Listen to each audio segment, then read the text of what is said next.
بہت پرانے زمانے کی بات ہے۔ سنہری گاؤں ایک چھوٹا سا گاؤں تھا، لیکن لوگ وہاں محبت، عزت اور ایک دوسرے کی مدد کیا کرتے تھے۔ گاؤں کے بیچ میں بازار تھا، جہاں ہر دن رنگ برنگی سبزیاں، پھل اور مٹی کے ہاتھ سے بنے سامان بکتے تھے۔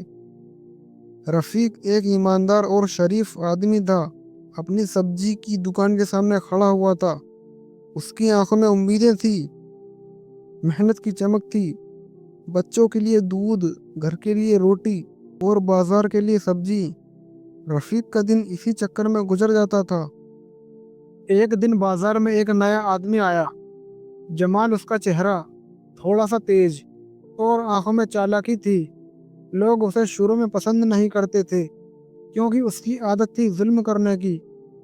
جمال نے دیکھا کہ لوگ بس دیکھ رہے ہیں، کچھ کہہ نہیں رہے۔ اس نے سوچا، یہ لوگ خاموش ہیں، میں جو کرنا چاہتا ہوں کر سکتا ہوں۔ اور پھر جمال نے رفیق کی دکان پر اناج گرا دیا۔ سبزیاں خراب ہو گئیں۔ بازار میں لوگ بس دیکھتے رہے، کوئی آواز نہیں اٹھاتا۔ رفیق کا دل دکھ سے بھر گیا۔ اس کی آنکھوں میں آنسو تھے، لیکن وہ چپ رہا۔ ایک بزرگ نے رفیق کو دیکھا اور کہا، بیٹا، جب ظلم دیکھ کر چپ رہتے ہو تو نہ کیول دوسروں کے دکھ میں ہوتے ہو، بلکہ ظلم کو اور طاقت ملتی ہے۔ رفیق نے سوچا، آج اگر میں چپ رہوں تو کل میرے اور میرے بچوں پر بھی ظلم آ سکتا ہے۔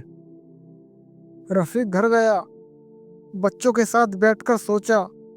اس کے بچے پوچھتے، ابا آج آپ دکھی کیوں ہوں؟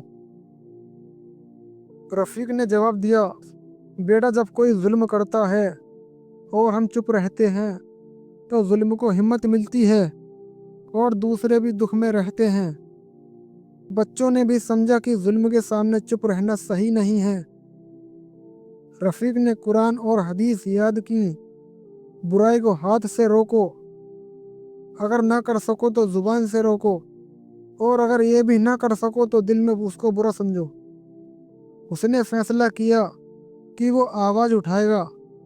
اس نے گاؤں والوں کو اکٹھا کیا اور سب کو سمجھایا کہ ظلم دیکھ کر چپ رہنا گناہ ہے، مظلوم کا ساتھ دینا فرض ہے، ظلم کو روکنے سے برکت آتی ہے۔ پہلے لوگ ڈرے ہوئے تھے، لیکن رفیق کی ہمت دیکھ کر سب نے جمال کو سمجھایا اور روکنے کی کوشش کری۔